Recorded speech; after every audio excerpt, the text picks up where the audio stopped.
Now this should be interesting. So as you can see, another universe I'm creating from another franchise, going being second, being DC universe. It's gonna be pretty similar to the Marvel slides, which I appreciate you guys for liking what I've been putting down when it comes to the Marvel universe. But it's time for me to have a go with the DC universe. Now, Marvel universe, that's being pretty much taking place of my idea because the MCU in real life is getting a little soft reboot.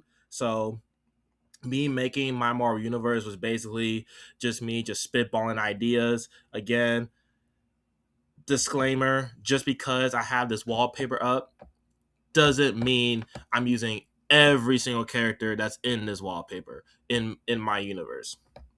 But it's going to be quite similar to the format when I did for Marvel. The only difference is with Marvel, it was more so of the street level, ground breaking characters like X-Men and Spider-Man, etc., etc. For DC universe, I wanted to take it the opposite direction. More galactic, more cosmos, more space, alien gods dealing kind of universe because in real life, DC, as you guys know, how much Batman content do we need? Even though Batman is fucking fantastic, and this is coming from a Batman fan myself, like the amount of vigilantes, the amount of street tier characters that DC has, you know, like we gotta show, other alien and other godlike beings some love too. So I want to start off the DC universe with a particular character that was known but also kind of unknown, that deals with space and the cosmos like that. Obviously, they don't really have like a Thor like character, so I didn't settle because at the end of the day, this character was pretty much a no brainer to me, and it made sense to pretty much use this character because it hasn't really been getting that much love in real life when it comes to DC's content. When it comes to comic books, they have it. When it comes to the anime shows slash move slash animated movies, they have it. But when it comes to live action, it's kind of they're nowhere to be seen. And that particular character that I'm starring this movie slot, who has the first movie in the movie slot, is not other than Hal Jordan's Green Lantern. I did not want to use Superman because in real life, James Gunn, who's pretty much doing the DC live action stuff, he's already kind of started his own DC run with Superman. So I didn't want to just copy and paste. And on top of that, pretty much similar to Spider-Man, I didn't want to take a character who's pretty much, oh, I'm making a DC universe. The first movie's gotta be Superman. Like, I want to be a little bit more imaginative. I want to be a little bit more creative with that. So, who other to start off this cosmos space DC universe adventure other than the first Green Lantern, Hal Jordan? But on to it. Movie surrounds Hal Jordan as a young pilot for the USA who is reckless and walks with a chip on his shoulder. He has such a chip, he is able to even sacrifice family time for an opportunity to showboat. Reckless to the point he is willing to expose a teammate's weakness in order to attack enemy lines. But after volunteering for a high risk, dangerous space mission, Hal faces a serious life threatening fly out of the atmosphere accident. But he is saved by a dying lantern named Abin Sur. Abin Sur realizes the ring has chosen Hal. Before he can explain why he is here, he dies, leaving Hal his ring. The movie shows Hal training and learning the ring's power after being pronounced dead. After how Jordan pretty much gets chosen by the Green Lantern ring takes him pretty much all across the world and all these abandoned lands, etc., etc. and he's pretty much learning, the power as he goes. But the whole entire time, Hal Jordan back in the States, he's pronounced dead because his body was just not found, and he went missing. Now on his own and unknown, he is attacked by multiple unknown aliens who've been here since the dawn of time, which the movie will also explain. Hal learns to put himself before himself. Excuse me. Hal learns to put others before himself. He learns the ring's power and history during this time, and different sightings and documents of beings with powerful rings similar to his own. Hal being chased by the alien bounty hunters sent by an alien pirate, Atrocitus, who hates the Lanterns for wiping out his own people. Now at this moment in time, Atrocitus, for those who are familiar with the character, at this moment in time, he's not a Red Lantern. Not in this movie, not in this timeline. After a huge attack on his hometown, Hal almost dies protecting his people from the alien bounty hunters and Atrocitus. Atrocitus gets impaled during the final moments of the fight, and Hal and by Hal's power ring. At the end of the movie, Hal is surprised by more lanterns coming forward: Kilowog, Chip, Tomari, and Sinestro. Want to know what true willpower is? You come with us, says Sinestro.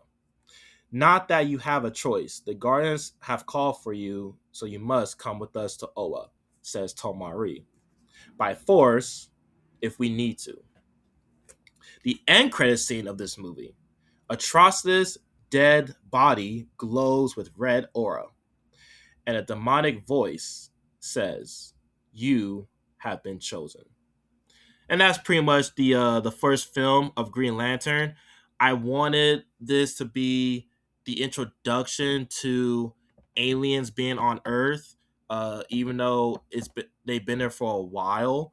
I also wanted the movie to be surrounding Hal Jordan being a Green Lantern versus Hal Jordan as the person. It will still show him in the early moments of the movie of Hal Jordan being this cocky, reckless, young pilot who works for the government, but it's a slow burn throughout the movie of him putting others before himself and him realizing there's a bigger picture, versus him being the superstar of his own story, which leads me into the second film in the movie slot, which is Superman. At the end of the day, we kind of all know, what the dealio when it comes to Superman. Similar to Spider-Man, you can't really call yourself a DC universe without this guy. Like, it just is what it is. Superman is just that much of a popular character, same as Batman. But yeah, like, especially when I'm trying to take the story to space and the cosmos. Superman and Green Lantern, they were like the perfect fit. It just is what it is. So, on to the Superman movie. The movie will start off with flashbacks of Kal-El coming to Earth and being found by the Kents, who are farmers of their own land. Moments of life during elementary school, having strange powers, accidents like starting a fire in their own home, getting hit by a car and surviving the blow but destroying the car, and moments of high school throwing a truck after being bullied. So the early moments of the movie, I didn't want to just remake the James Gunn's first Superman movie. I didn't want to just remake Man of Steel. I didn't want to just remake the Superman that was played back in the 90s, etc., etc. Because at this point, we all kind of know who Superman is. We kind of already know who Clark Kent is and Kal-El, etc. We don't really need a whole other origin movie. So I really wanted to speed through that and pretty much give you guys a good idea, a good reminder, I would say, when it comes to Superman and Kal-El / Clark Kent, because I wanted the movie to just be him learning Superman, him learning his heritage, and of course, some action here and there, which we're about to get into. Now, the movie takes us as Clark Kent, who works at a job at the Daily Planet. Multiple terrorist attacks commence in many locations around Metropolis, which is revealed to be caused by the League of Shadows, a century-old ninja clan whose goal is to let chaos rule the city from belief of the strongest will survive. They are led by the old wizard Shazam, who Kal-El attempts to stop but is weakened by his magical attacks. And this is the part of the movie to where Kal realizes he can be weakened by magic. Kal slowly designs his suit throughout the movie with the cloak he was found in as a baby when he landed here.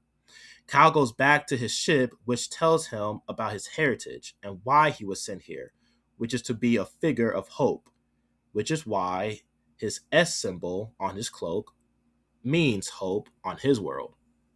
Superman takes the fight to the League, now with an understanding on who he is and how his powers work.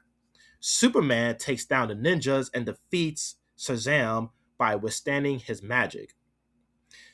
And he does it without casualties because I really want to pinpoint that not that Superman is a perfect person, a perfect being in this movie, but now that he has a certain level of understanding of how his powers work and how strong he is capable of defeating the bad guys with zero casualties. I want to point that out in this movie, at least at this point. Shazam escapes with a disappearing spell, but the League is captured and jailed. The movie's message is to fight conquest with hope and fight for justice, not vengeance. Another plot that I'm really trying to push with this movie. The movie ends with Superman being the world's new champion and protector of Metropolis. End credit scene, Clark enters a late meeting at the office, and the chief sits by himself in the dark. The chief, pretty much like the owner of the whole entire Daily Planet, pretty much tells all his employees what to do, basically. Clark is suspicious and worried, but the chief reveals he knows he is Superman and transforms into a green alien shapeshifter named John. Post-credit scene, a Navy submarine searches for minerals and precious metals under the ocean. They discover a green shiny rock, but is knocked far away before capturing it. The video camera of the submarine captures a male figure with some type of trident stabbing in their sub. And that's where I'm going to end the video. First, how you guys feel about this? Green Lantern and Superman. Me starring the whole DC universe with Green Lantern, specifically Hal Jordan, and Superman being the second movie. Because Green Lantern introducing Hal Jordan as a cocky, pretty much a little bit of an asshole, not much like Tony Stark in real life MCU, but more so I'm the main character kind of idea, and that movie being spent to pretty much a slow burner of him putting others before himself. And where this one to where Clark Kent is completely different, a whole 180 to where he's just a small town boy, outsider, learns that he has godlike abilities and he is a representation of good, etc., etc., etc. Y'all get the gist. But I didn't want him to be too much of a goody two shoe.